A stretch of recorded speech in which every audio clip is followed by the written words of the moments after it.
Shalom saudara, sebagai orang yang telah lahir baru dan bahkan telah menerima baptisan Roh Kudus, pernahkah saudara tiba-tiba ada keinginan untuk berbuat sesuatu yang bertentangan dengan kebenaran firman Tuhan? Seperti keinginan untuk bergosip atau memikirkan hal yang jahat tentang seseorang, atau mungkin keinginan berbelanja yang tidak bisa diatur sehingga harus meminjam uang melebihi batas, atau keinginan untuk menyukai sesama jenis misalnya. Apakah keinginan kita ini adalah hal yang lumrah? Bagaimana caranya kita membedakan keinginan kita dengan keinginan ilahi? Pada Voice of Pentecost kali ini, kita akan membahas mengenai keinginan ilahi versus keinginan duniawi. Menurut Baker's Evangelical Dictionary of Biblical Theology, kata keinginan desires di dalam Alkitab mencakup kehendak manusia, emosinya, dan hasrat. Keinginan ini bisa bertujuan baik, salah satunya yaitu berbelas kasihan, seperti kehendak Yesus dalam Matius 9 ayat 13. Tetapi, keinginan ini juga bisa memiliki konotasi keinginan yang buruk, sesuai Yakobus 4 ayat 2. Dari sini kita bisa memahami bahwa keinginan itu sendiri bisa menjadi salah dan benar tergantung dari tujuan keinginan tersebut dan isi dari keinginan itu. Memang kita sudah diselamatkan Tuhan, dan darah Yesus telah menguduskan kita sekali untuk selamanya. Tetapi manusia lama kita inilah yang terkadang masih memunculkan taringnya dalam bentuk keinginan atau hawa nafsu. Bahkan karena terlalu sering muncul keinginan dan hawa nafsu itu, sampai-sampai kita lupa bahwa ada aspek lain yang harus kita perhatikan lebih lagi, yaitu hidup bagi Kristus. Seharusnya yang menjadi fokus kita adalah berjalan mengikuti keinginan Roh Kudus, bukan keinginan daging kita. Semakin kita bisa berjalan mengikuti keinginan Roh Kudus, maka pelan-pelan hawa nafsu, keinginan daging itu akan meredup dan mati dengan sendirinya. Keinginan Roh Kudus yang seperti apa yang kita ikuti? Dalam 1 Tesalonika 4 ayat 7-8 dikatakan, Allah memanggil kita bukan untuk melakukan apa yang cemar, melainkan apa yang kudus. Karena itu siapa yang menolak ini bukanlah menolak manusia, melainkan menolak Allah yang telah memberikan juga Roh-Nya yang kudus kepada kamu. Dari kedua ayat ini sudah jelas bahwa keinginan Bapa adalah untuk setiap anak-anaknya memilih apa yang kudus dan bukan yang cemar. Dan Roh Kudus diberikan dalam hati setiap kita agar kita memiliki kepekaan untuk tahu apa yang kudus dan berkenan kepada Tuhan. Saat ini pilihan ada di tangan kita. Apakah kita hari ini mau menyenangkan hati Tuhan atau mau menyenangkan kedagingan kita sendiri? Jangan jadikan alasan kita masih di bumi membuat saudara merasa normal dan lumrah mengikuti keinginan daging dan sulit untuk menyenangkan hati Tuhan. Dalam Yakobus 4 ayat 7-8, ada dua cara yang dapat kita lakukan untuk bisa mengalahkan hawa nafsu yang salah. Pertama, kita harus mendekat kepada Allah dan melawan iblis. Seringkali kita begitu berfokus melawan iblis, sampai lupa untuk mendekatkan kepada Allah. Kalau kita menyadari betapa indah dan nikmatnya hadirat Tuhan, maka tidak ada respon lain selain kita mau mengejar hadiratnya. Kedua, kita tidak boleh mendua hati. Satu sisi ingin hidup secara duniawi, dan sisi lain ingin hidup kudus. Kalau kita meremehkan kekudusan Tuhan dan bermain-main dengan dosa, maka hati dan pikiran kita tidak bisa merasakan damai yang sesungguhnya. Jadi saudara, keinginan yang duniawi ini bisa saja sekali-kali muncul dalam hati kita. Tetapi kita memiliki pilihan untuk tidak mengikuti keinginan duniawi itu dan menjadi dosa. Ayo kita berserah kepada kuasa Roh Kudus supaya kita bisa dimampukan untuk bisa hidup mengikuti keinginan Tuhan. Saudara, untuk penjelasan lebih lengkap dari tim teologi kami, silakan buka link yang ada di atas atau scan QR Code yang tersedia. Tuhan Yesus memberkati.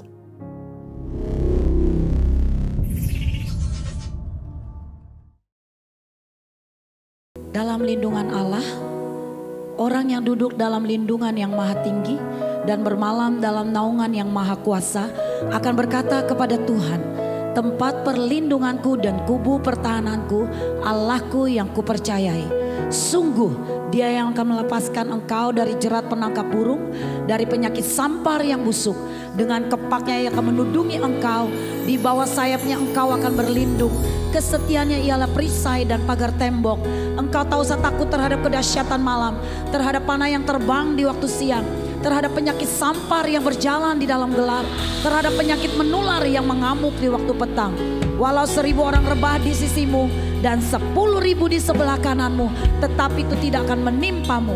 Engkau hanya menontonnya dengan matamu sendiri dan melihat pembalasan terhadap orang-orang fasik. Sebab Tuhan ialah tempat perlindunganmu, yang maha tinggi telah kau buat tempat perteduhanmu. Malapetaka tidak akan menimpa kamu dan tulah tidak akan mendekat kepada kemahmu. Sebab malaikat-malaikatnya akan diperintahkannya kepadamu untuk menjaga engkau di segala jalanmu. Mereka akan menatang engkau di atas tangannya, supaya kakimu jangan terantuk kepada batu. Singa dan ular tedung akan engkau langkahi. Engkau akan menginjak anak singa dan ular naga. Sungguh hatinya melekat kepadaku, maka aku akan meluputkannya. Aku akan membentenginya sebab dia mengenal namaku. Bila ia berseru kepadaku, aku akan menjawab. Aku akan menyertai dia dalam kesesakan. Aku akan meluputkannya dan memuliakannya. Dengan panjang umur akan kukenyangkan dia, dan akan kuperlihatkan kepadanya keselamatan yang daripadaku. Boleh tepuk tangan yang terbaik buat Allah kita yang luar biasa. Haleluya.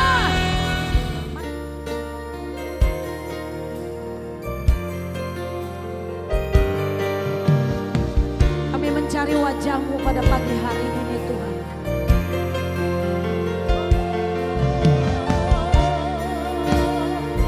Kami mau mengasihi Tuhan lebih dari apapun. Thank you Lord. I love you Lord, for your mercy never fails me. All my days I've been held in From the moment that I wake up till I lay my head, oh, I will sing all the goodness of God. All my life you have been faithful. Thank you, Lord. All my life you have been so good. With every breath that I am made, I will sing of the goodness of God. Boleh tepuk tangan sekali lagi buat Allah. Oh, Jesus, thank you, Lord.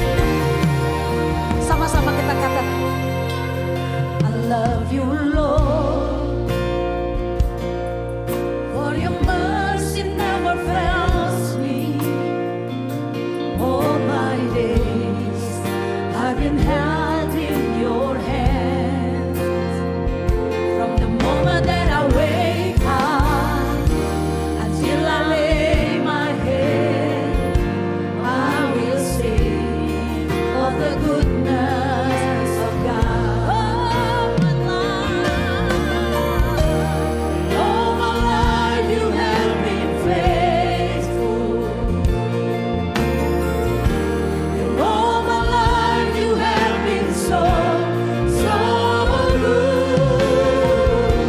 With every breath that I am able, I will sing of the goodness. Mari angkat suaramu katakan, all my life you have been faithful. Kami mengucap syukur kepadamu Tuhan. All my life you have been so good. With every breath that I am able, I will sing of the goodness of God. I love your voice. You have led me through the fire. In darkness night, you are close like no other. I know you as a father, I know you as a friend, and I have lived in the goodness. Mari angkat kedua tanganmu tinggi-tinggi katakan, all my life you have been faithful.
jemput kita bangkit berdiri, biar jemaat Tuhan saja sekali lagi katakan, oh my life you have been faithful. Serahkan hidupmu tahun 2023 kepada Tuhan. Biar rencana Tuhan yang terjadi dalam hidup kita. Bukan karena kekuatan dan gagahmu. I will say of the goodness of God.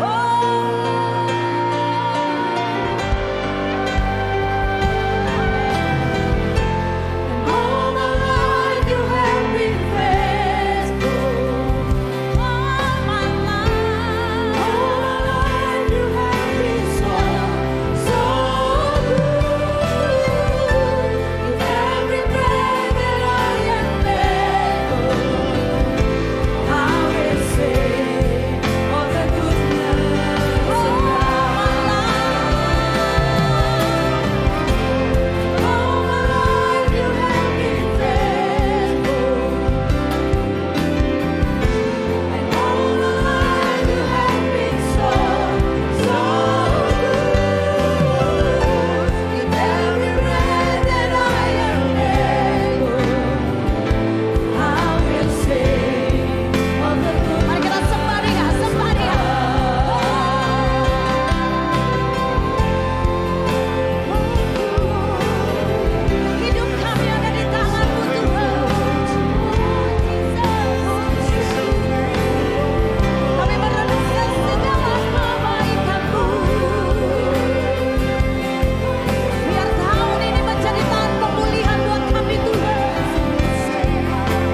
Sama-sama katakan.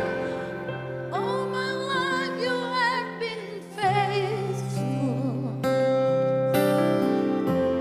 All my life you have been so, so good. With every breath that I am able, I will sing of the goodness of God. I will sing of the goodness of God. I will sing, Lord. I will sing of the goodness of God. Boleh tepuk tangan yang terbaik buat Allah kita yang luar biasa. Katakan haleluya. Haleluya, haleluya. Terpujilah namamu Tuhan. Engkau begitu besar, Engkau begitu mulia, Engkau begitu kudus Tuhan. Kami percaya di tahun 2023 ini kami akan menjadi pemenang, bahkan lebih dari pemenang. Dan itu janji Tuhan buat kami. Kami adalah prajurit-prajurit Kristus yang menang di dalam segala hal. Terpujilah namamu Tuhan, di dalam nama Yesus Kristus Juru Selamat kami. Kami ingin bernyanyi. Haleluya. Sama-sama kita katakan amin. Haleluya. Kita percaya tahun 2023 ini Tuhan memberikan kita kesempatan untuk kita terus menjadi umat pemenang. Amin. Hari ini adalah hari yang paling bahagia buat setiap kita. Kita jalani hidup kita dengan luar biasa di dalam nama Yesus. Amin. Mari sama-sama kita tepuk tangan yang terbaik. Hari ini sungguh bahagia buat kami Tuhan.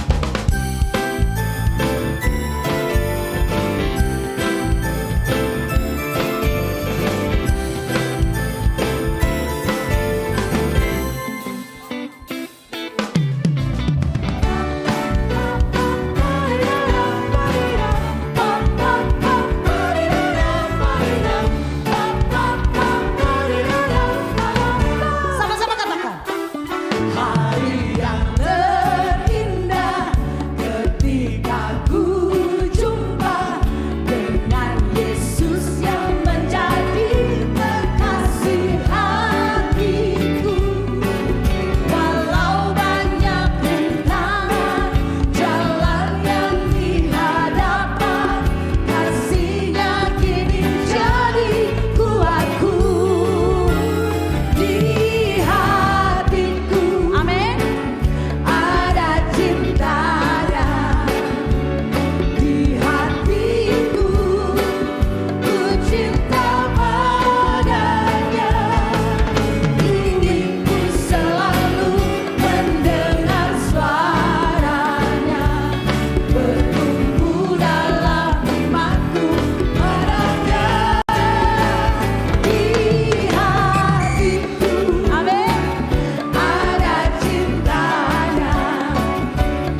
bagi Tuhan Yesus, amin. Sebab Tuhan Yesus baik, dahulu, sekarang, dan sampai selama-lamanya. Dia tetap baik, amin. Tiada berkesudahan kasih setia Tuhan dalam hidup kita. Haleluya. Semuanya kita bertepuk tangan bagi Tuhan.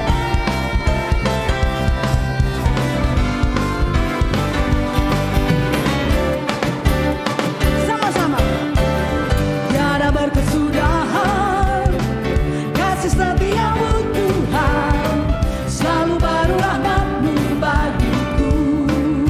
Hari berganti hari, amin. Tetap kulihat kasih-Mu, tak pernah berakhir di hidupku. Lagi saudara katakan, tiada berkesudahan kasih setiamu Tuhan, selalu baru rahmat-Mu bagiku.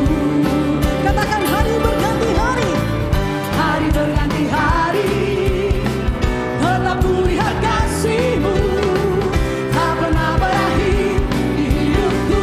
Semuanya, Tuhan Yesus baik. Lambaikan tanganmu, Tuhan baik untuk selama-lamanya. Tuhan Yesus baik, Tuhan Yesus baik, sungguh amat baik untuk selama-lamanya. Tuhan Yesus baik.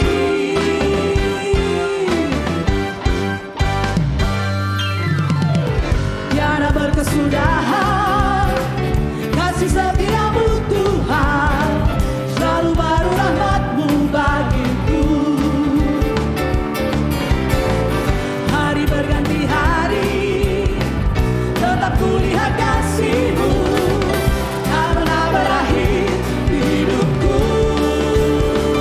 Tuhan Yesus baik, sungguh amat baik untuk selama-lamanya. Tuhan Yesus baik, Tuhan Yesus baik, sungguh amat baik untuk selama-lamanya. Tuhan Yesus baik. Yang merasakan kebaikan Tuhan boleh lambaikan tangan, boleh jempolnya diangkat dua-duanya buat Tuhan Yesus. Haleluya. Semuanya sudah mengangkat jempolnya yang di belakang. Haleluya. Saudara siap ya? Mari kita katakan, Yesus baik bagiku, Yesus baik bagimu, dulu, sekarang, dan selamanya. Dia sungguh baik. Yesus baik bagiku,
Haleluya. Ku tidak takut, sebab Kau besertaku.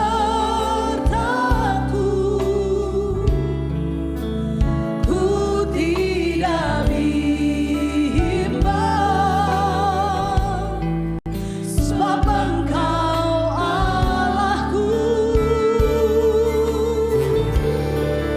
Engkau meneguhkanku, bahkan menolongku. Kau batu karangku, Yesus Tuhan. Yesus memegangku dengan tangan kananmu. Yesus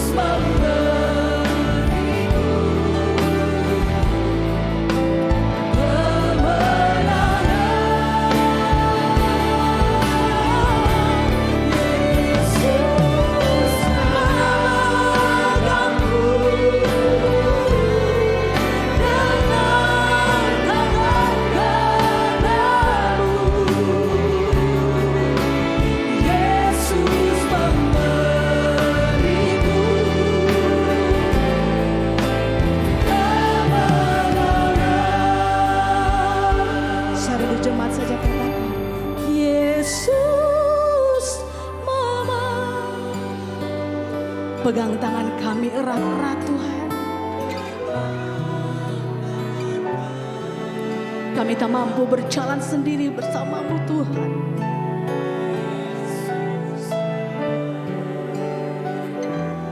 Kemenangan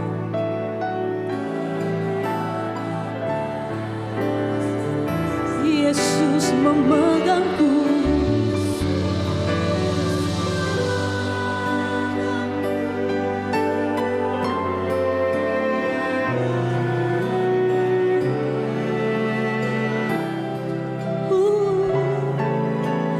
Yesus. Sekali lagi jemaat Tuhan, sambil kita bangkit berdiri bersama-sama. Sekali lagi katakan Yesus.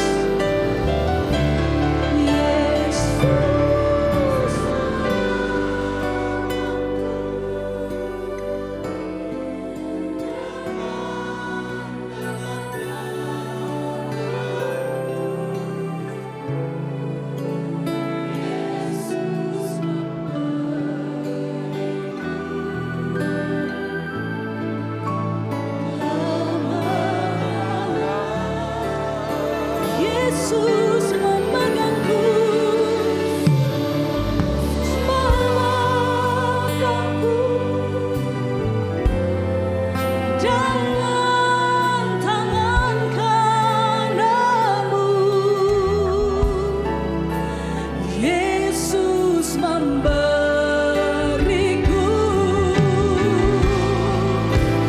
kemenangan.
akhirnya kembali pulang ke rumah. Ini rumah selama pandemi, yaitu adalah ruangan ini pernah beribadah, nggak ada orang, setengah orang, seperempat orang, bahkan pernah beribadah cuma dengan kameramen saja, dan senang bisa melayani hari ini, dan saya tahu semua Anda dalam keadaan baik-baik. Saya tidak bertanya apa kabar, karena kehadiran Anda membuktikan Tuhan kita baik. Tepuk tangan bagi Tuhan kita. Nah, saya akan berikan tema hari ini, yaitu adalah dari sebuah kegagalan, dari seorang yang Alkitab berkata bahwa sangat lembut hatinya. Dan Alkitab dengan jelas berkata bahwa tidak ada di muka bumi ini yang selembut hati daripada Musa. Tetapi semua kita mengerti Musa gagal finish secara fisik. Dan kita akan pelajari pagi hari ini. Karena saya tahu persis bahwa semua kita mengerti bahwa ketika Tuhan Yesus dalam sebuah percakapan sederhana dengan para murid, bahwa apa tanda kesudahannya? Ya, deru perang sudah terjadi sekian ribu tahun. Penyesat, nabi palsu sudah banyak sekian ribu tahun dalam sejarah Alkitab. Bahkan kasih telah menjadi dingin, kejahatan juga sudah terjadi di mana-mana ratusan tahun. Dan ternyata tanda terakhir adalah dan Injil Kerajaan Allah diberitakan, maka tiba kesudahannya. Siapa yang setuju dengan saya? Oleh karena COVID-19, semua gereja melakukan ibadah live streaming. Dan siapa yang sepakat dengan saya, oleh karena COVID-19, saudaraku, nubuatan daripada Tuhan Yesus dan Injil Kerajaan Allah diberitakan itu digenapi. Katakan ya. Rasanya 2019 sebelum COVID-19, saudaraku, rasanya yang namanya gereja masih terjebak oleh dinding daripada gereja. Tapi setelah COVID, saudaraku, sejauh live streaming, sejauh ada internet, Injil Kerajaan Allah diberitakan sampai ke ujung-ujung bumi. Dan saya berkata kepada Anda, tidak ada lagi tanda yang begitu jelas dari mulut Tuhan Yesus bahwa kita ada di depan garis finish. Nah, kita akan belajar dari seseorang yang gagal finish, yaitu adalah Musa. Saya sekian belas tahun mengikuti pelayanan Om Nyo, ayah kandung Pak Niko, sebagai gembala kami di GBI Sawangan sampai akhir hidupnya usia 85 tahun. Karena hampir semua kegiatan di GBI Sawangan saya yang harus jemput dan saya yang harus antar beliau pulang ke rumah. Padahal beliau punya mobil, beliau punya supir, tetapi sama sekali tidak digunakan karena dia cuma ingin saya yang jemput dia di rumah dan antar kembali pulang. Sampai dengan usia 85 tahun, dari begitu banyak nasihat selama perjalanan di mobil, saudaraku, yang selalu saya ingat nasihatnya adalah, Riza, jangan sampai gagal finish. Kenapa? Karena perjalanan rohanimu sudah terlalu panjang. Om Nyo mengikuti perjalanan rohani saya sejak saya dari agama yang lama. Bagaimana perjuangan ditolak oleh keluarga besar oleh karena saya mengambil keputusan menjadi Kristen. Saudaraku, perjalanan itu Om Nyo tahu persis. Dan perjalanan pelayanan pun dari kelompok sel FA sampai pelayanan menjadi wakil beliau. Dia berkata, perjalananmu sudah begitu panjang, jangan sampai di depan garis akhir tergelincir. Jangan sampai udah di depan garis finish terjatuh. Dia selalu berkata jangan sampai gagal finish. Dan ini doa saya untuk semua Anda. Semua kita finishing well. Semua kita finishing strong. Dan kita sampai pada kesudahannya tetap setia kepada Tuhan. Katakan amin. Nah, kita akan lihat. Dan saya berikan judul tema khotbahnya. Inilah yang terjadi dengan Musa. Yaitu adalah disrespect. Kenapa Musa gagal? masuk ke tanah perjanjian karena unrespect. Saya dapati dan saya teliti teks Alkitab jelas Musa gagal masuk ke tanah yang Tuhan janjikan. Perjalanan begitu panjang sejak dia lahir, sejak dia dibesarkan oleh Mesir, dia harus mengungsi ke Midian 40 tahun. Dia perjalanan begitu panjang di tahun ke-38. Maka bilangan pasal yang ke-20 ayat 12 kita akan baca. Di satu hari kembali bangsa Israel yang bersungut-sungut berkata, di mana ada air lebih baik kita pulang saja ke Mesir. Nggak tahu kenapa Musa hari itu bad mood.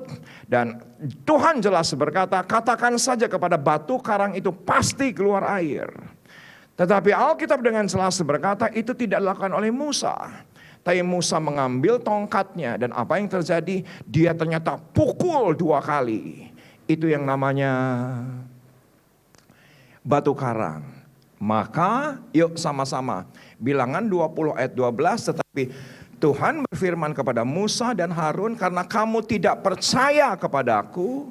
Maaf, ayat ini saya abaikan karena saya yakin semua kita percaya kepada Tuhan. Tolong katakan ya. Karena kehadiran Anda di ruangan ini membuktikan bahwa Anda percaya kepada Tuhan. Maka saya abaikan ayat yang ini. Tetapi pembahasan saya, perhatikan ayat berikutnya. Dan tidak menghormati kekudusanku di depan mata orang Israel. Ternyata bukan hanya tidak percaya, tetapi pembahasan kita hari ini yaitu karena disrespect. Karena ternyata Musa gagal menghormati Tuhan. Karena ternyata Musa unrespect. Maka apa yang terjadi? Di depan mata orang Israel yang kelihatan tentunya, itulah sebabnya kamu tidak akan membawa jemaah ini masuk ke negeri yang akan kuberikan kepada mereka. Setuju nggak dengan saya, ini perjalanan begitu panjang yang sudah dilewati Musa, yang pada titik di tahun ke-38 menjelang tahun ke-40 masuk ke tanah perjanjian. Dia tergelincir oleh karena disrespect. Maka saya berikan slide untuk Anda. Saudaraku, yang namanya disrespect itu bisa membuat unfinished. Oleh karena disrespect, maka gereja bisa saja tergelincir. Bahkan saudaraku Petrus berkata, kalau orang percaya saja, hampir-hampir tidak diselamatkan. Bagaimana orang fasik? Orang yang sudah benar saja di hadapan Tuhan bisa-bisa tergelincir dan tidak diselamatkan. Dan saya memberanikan diri berkata sesuai dengan pelajaran hari ini melalui Musa, salah satu hal yang penting adalah hormat, adalah respect. Perhatikan slide berikutnya. Karena sikap dari menghormati Tuhan, bisa diperlihatkan slide-nya, ini penting. Yaitu adalah ketika kita memberikan hormat kepada yang kelihatan. Tolong katakan amin. Sikap kita menghormati Tuhan yang tidak kelihatan, seperti apa sikap nyatanya? Menurut saya, bagaimana kita bersikap kepada yang kelihatan terlebih dahulu. Nah, jelas-jelas dikatakan Alkitab, maka kamu karena tidak menghormati Tuhan di mata orang Israel, karena harus dari yang kelihatan dulu. Kalau kepada yang kelihatan saja tidak respect, maaf. Terlalu jauh menurut saya ketika kita berkata bahwa saya menghormati Tuhan yang tidak kelihatan. Wong yang kelihatan saja kita tidak hormati. Wong ibadah saja kita tidak hormati. Pelayanan saja kita tidak hormati. Maka saya berikan slide untuk Anda. Rasa hormat itu harus lahir terlebih dahulu dalam keluarga. Tolong katakan amin. Karena keluarga itu institusi yang paling kelihatan. Baru setelah itu ketika ada rasa respect di tengah-tengah keluarga, ada rasa santun di tengah-tengah keluarga, ada akhlak di tengah-tengah keluarga, ada budi pekerti di tengah-tengah keluarga. Maka apa yang terjadi itu akan dibawa ke komunitas, dibawa ke pelayanan, baru ujungnya yaitu Tuhan yang tidak kelihatan. Tetapi saya di hari terakhir, di bulan terakhir menjadi pemerhati di sekitar saya. Apakah orang-orang itu yang di sekitarnya punya rasa respect nggak terhadap yang kelihatan? Ibadah ini kelihatan. Teman di kantor kelihatan, teman sepelayanan kelihatan. Baru nanti ujungnya Tuhan yang tidak kelihatan. Tapi sepakat nggak dengan saya, semua harus lahir dari keluarga. Sopan santun itu harus lahir dari keluarga. Tata krama itu harus lahir dari keluarga. Dan saya cuma ingin mengingatkan untuk anak-anak Anda, untuk cucu Anda. Karena saya khawatir, saudaraku, kalau ini tidak diingatkan pada generasi ini, bisa satu generasi gagal finish. Kenapa? Karena tidak lagi respect. Beberapa waktu yang lalu ada acara dadakan, tiba-tiba Elsa istri saya berkata, "Pak, yuk kita ajak makan siang cucu." Saya nggak bisa lupa, itu hari Senin yang lalu. Dan apa yang terjadi? Saudaraku, saya sampai di restoran yang dijanjikan terlebih dahulu. Dan tiba-tiba Kayla, cucu saya usia 12 tahun 4 SD, masih dengan seragamnya. Langsung dari sekolah menuju restoran bersama dengan Kenneth, cucu saya yang kedua usia 10 tahun kelas 2 SD. Dan saudaraku, apa yang terjadi? Karena mungkin mereka lapar, mereka masih dengan wangi sekolahnya, dengan bau asam badannya karena belum mandi, pakai baju seragam. Ketika makanan tersaji, saudaraku, mereka makan dengan semangat sekali karena mungkin lapar seharian. Dan ketika itu saya tanyakan kepada Kayla, kepada Kenneth, saya bilang gini, "Net, gimana makanannya? Enak atau enggak?" Saya senang sekali dengan jawaban Kenneth. Dia berkata, "Enak Grandki, terima kasih." Menurut saya itu penting. Kenapa? Karena generasi ini untuk ngomong terima kasih aja seringkali harus disuruh. Setuju? Generasi ini anak-anak kita, cucu-cucu kita, saudaraku, keponakan-keponakan kita, untuk say thank you saja harus disuruh. Mereka tidak merasa perlu untuk berkata tolong. Mereka tidak merasa perlu untuk bilang terima kasih. Mereka tidak merasa perlu untuk mengatakan maaf.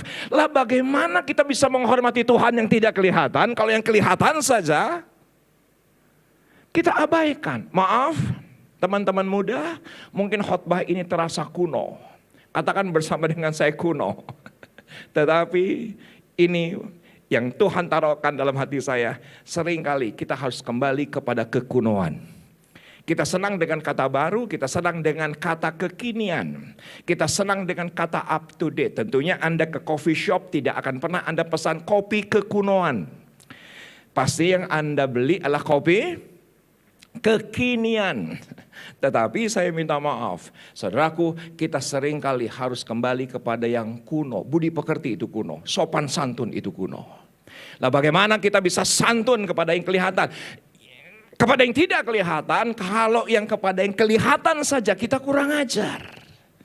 Dan ini harus dimulai, rasa respect ini dari yang kelihatan.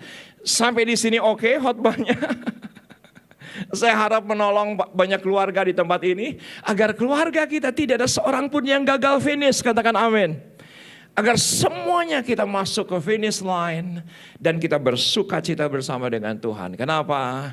Kita terkadang harus kembali kepada yang kuno. Setuju dengan saya? Alkitab itu kuno. Kuno cicing wae. Setuju nggak dengan saya Komsel itu kuno? Setuju nggak dengan saya doa itu kuno? Maka Tuhan berkata, karena terlalu canggih, maka kita harus kembali kepada kekunoan. Oh ya, pesan itu ada di Kitab Wahyu, bahwa kamu harus kembali kepada kasih yang semula. Setuju dengan saya? Kasih yang semula itu berarti kembali kepada kekunoan. Yesus kita adalah Yesus yang santun. Saya dapati dalam Matius pasal yang ke-28, ketika dia wafat, kalimat yang keluar dari mulutnya waktu penampakan diri kepada muridnya adalah salam bagimu. Setuju dengan saya? Tuhan Yesus kita sopan. Tetapi generasi ini harus diingatkan. Anda dan saya hari ini menerima satu peringatan yang sederhana dan simpel. Kita harus menghormati yang kelihatan terlebih dahulu, baru kita berhasil. Saudaraku, menghormati yang tidak kelihatan. Kita berikan tepuk tangan bagi Tuhan kita. Saudaraku, tolong perhatikan Keluaran pasal yang ke-20. Inilah hukum Taurat, dan semua kita tahu salah satu dari hukum Taurat yaitu adalah ayat yang ke-12, hormatilah ayahmu dan ibumu supaya lanjut umurmu di tanah yang diberikan Tuhan Allahmu kepadamu. Mungkin ada di antara Anda mengutip Efesus 2 ayat yang ke-15 bahwa hukum Taurat sudah dibatalkan, bahwa hukum Taurat sudah ditiadakan, hukum Taurat sudah dihapuskan dengan segala ketentuannya. Tapi siapa yang sepakat dengan saya, hukum moralnya tidak pernah hilang? Tolong katakan ya. Nggak mungkin saudaraku hukum Taurat dihilangkan supaya kita kurang ajar kepada yang kelihatan. Nggak mungkin saudaraku kita diminta untuk hapuskan yang namanya hukum Taurat untuk kita kurang ajar kepada ayah dan ibu kita. Maka Tuhan janjikan lanjut usia. Tapi maaf, ini persoalan buat saya. Kenapa persoalan buat saya? Perhatikan Mazmur 90. Ketika kita menghormati Tuhan, maka upahnya adalah lanjut usia. Tapi Mazmur 90 berkata masa hidup kami 70 tahun dan jika kami kuat 80 tahun dan kebanggaannya adalah kesukaran. Saya nggak mau. Tolong katakan amin. Maaf, ini agak mengganggu saya, Pak. Terus terang saja, kita disuruh menghormati, akibatnya lanjut usia, tetapi apa yang terjadi? Kebanggaannya kesukaran. Saya nggak mau. Kebanggaannya apa? Penderitaan. Saya nggak mau, Pak. Dan kami melayangkan lenyap. Dan saudaraku, saya mengucap syukur dengan perjanjian baru. Sepakat nggak dan saya, kesengsaraan kita sudah ditanggung di kayu salib. Setuju dengan saya, penderitaan kita sudah ditanggung di kayu salib. Maka saudaraku, bagi Anda dan saya yang memberikan hormat kepada yang kelihatan, perhatikan, yaitu adalah Efesus 6. Hai anak-anak, taatilah orang tuamu di dalam Tuhan, karena haruslah demikian. Hormatilah ayahmu dan ibumu adalah suatu perintah yang penting seperti yang nyata dari janji ini. Yuk sama-sama kita baca ayat yang ketiga, 2, 3, ya, supaya belum semua. Ayat yang ketiga, supaya kamu berbahagia dan panjang umurmu di bumi. Setuju dengan saya, apapun yang kita lakukan ujungnya kita ingin bahagia. Dan bagaimana cara bahagia? Respect yang kelihatan, itu saja. Bagaimana agar perkawinan kita bahagia, keluarga kita bahagia, kesehatan kita bahagia, bisnis kita bahagia, komunitas kita bahagia, pelayanan berbahagia. Hanya dengan satu kata, yaitu adalah respect kepada yang kelihatan, dimulai dari keluarga. Ketika kita punya respect, maka apa yang terjadi? Pasti kita bisa menghormati Tuhan kita yang tidak kelihatan. Saudaraku, beberapa waktu yang lalu di sebelah saya Kela, sudah menjelang malam, 11:30 malam. Dan tiba-tiba Kela colek saya dan berkata, Grenki, aku lapar.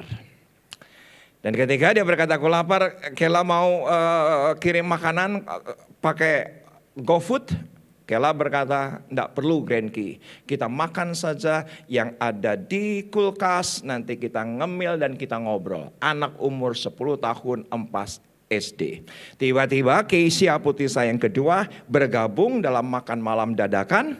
Dan apa yang terjadi? Saya nggak pernah bisa lupa. Kela pegang handphonenya, setiap ting langsung dibalas. Ting langsung dibalas. Ting langsung dibalas. Dan saudaraku, setelah berulang kali dia langsung balas, saya jadi sakit hati. Kenapa? Karena kalau saya WA dibalasnya 3 hari kemudian. Dan saya berkata kepada Kela, Kela kamu kenapa dia ting kamu langsung balas? Grenki tahu kalau aku yang WA, aku tahu kamu udah read. Grenki tahu kamu online, kenapa? Kok nggak dibalas? Oh Grenki ini lebih penting, karena temanku tanya PR besok, katanya gitu. Dan saya berkata, kalau Grenki WA berarti penting.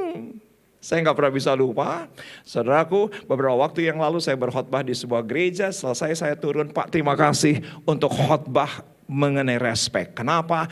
Konfirmasi Pak, karena tadi malam saya baru saja banting handphone anak saya, karena saya telepon nggak diangkat, kayak gitu. Dan saya berkata, mungkin tidak ada salahnya. Agar apa? Agar anak-anak respek kepada yang kelihatan. Katakan iya.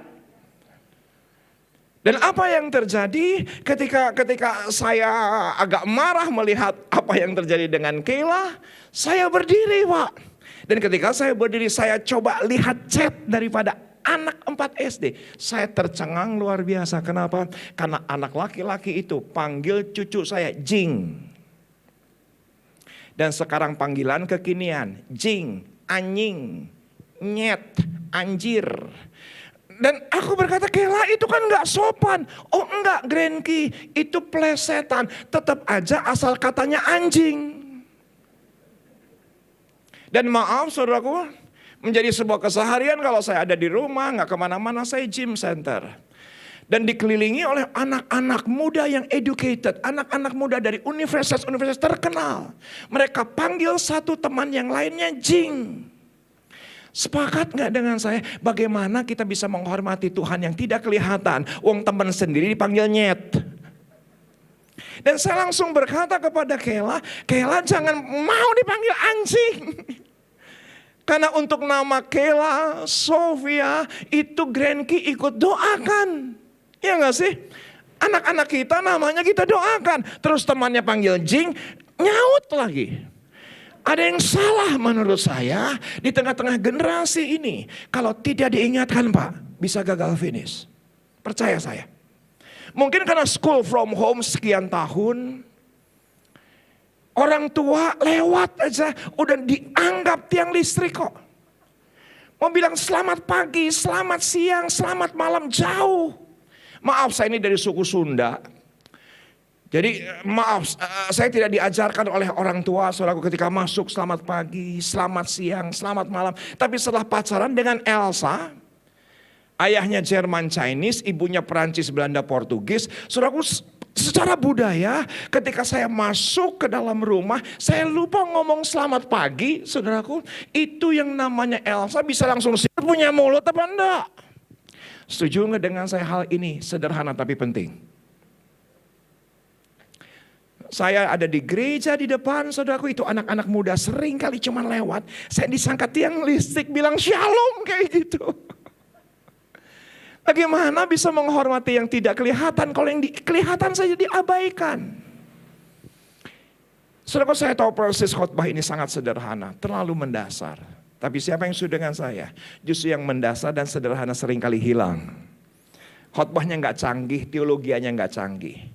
Tapi kita ingin kembali dan ingin pastikan semua Anda, tidak seorang pun yang gagal finish. Tepuk tangan bagi Tuhan kita. Hampir di ayat yang terakhir, yuk sama-sama kita lihat kitab Roma.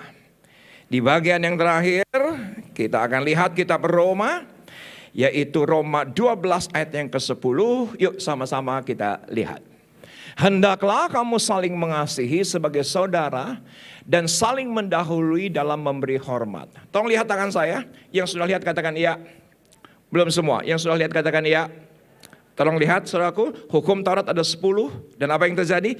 Hari ini di-extend oleh orang Ibrani, di-extend oleh orang Yahudi, aturannya tidak lagi 10, 318.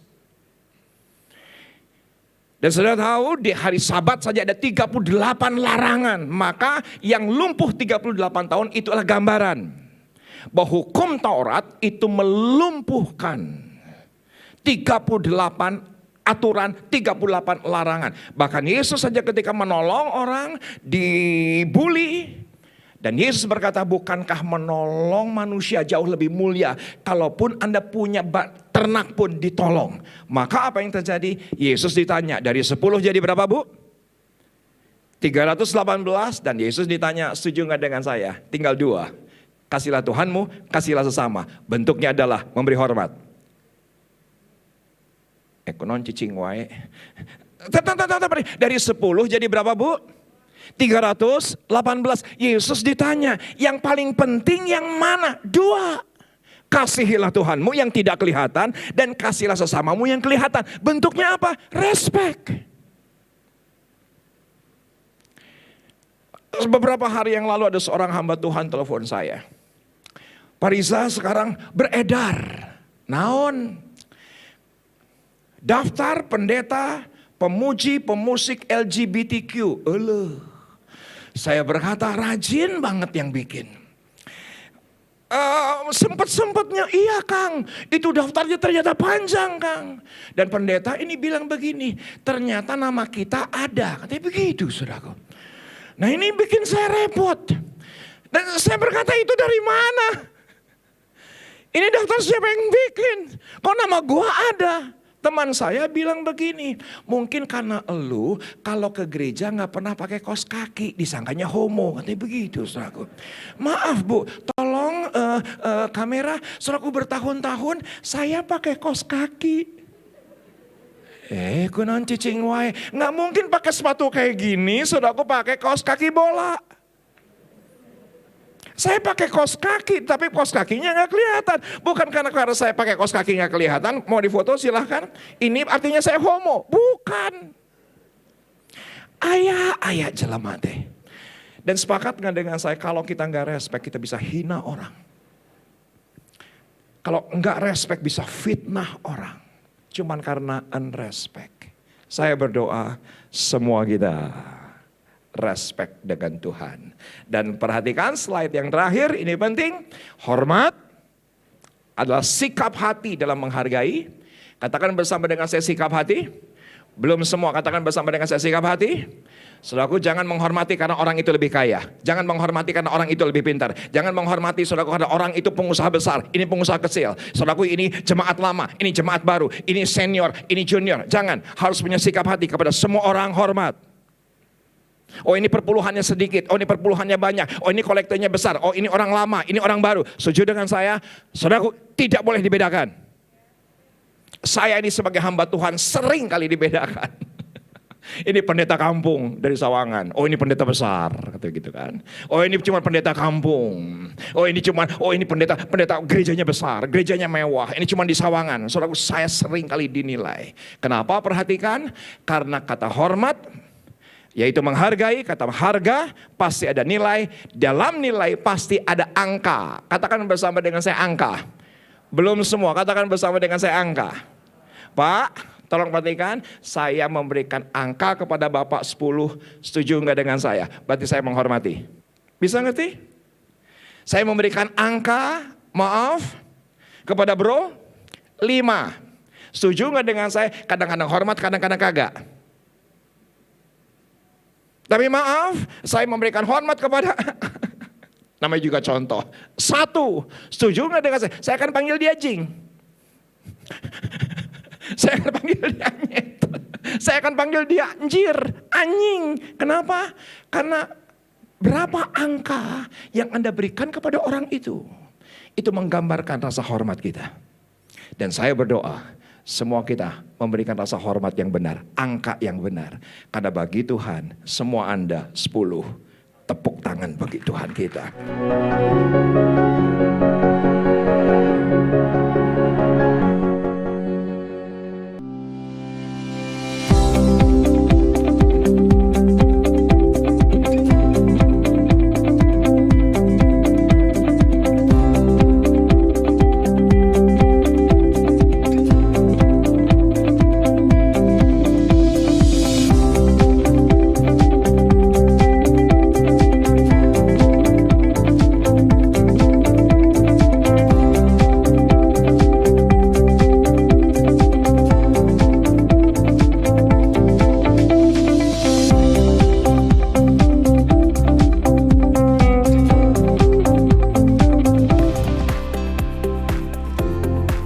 Bagaimanakah cara kita menolak ajakan dari mertua kita supaya kedua belah pihak sama-sama happy nih? Yang pertama, kita harus jujur gitu, mengkomunikasikan dengan jujur sesuai dengan keadaan. Jadi jangan pernah kita kasih alasan yang dibuat-buat, yang bohong. Walaupun orang mertua kita nggak tahu ya.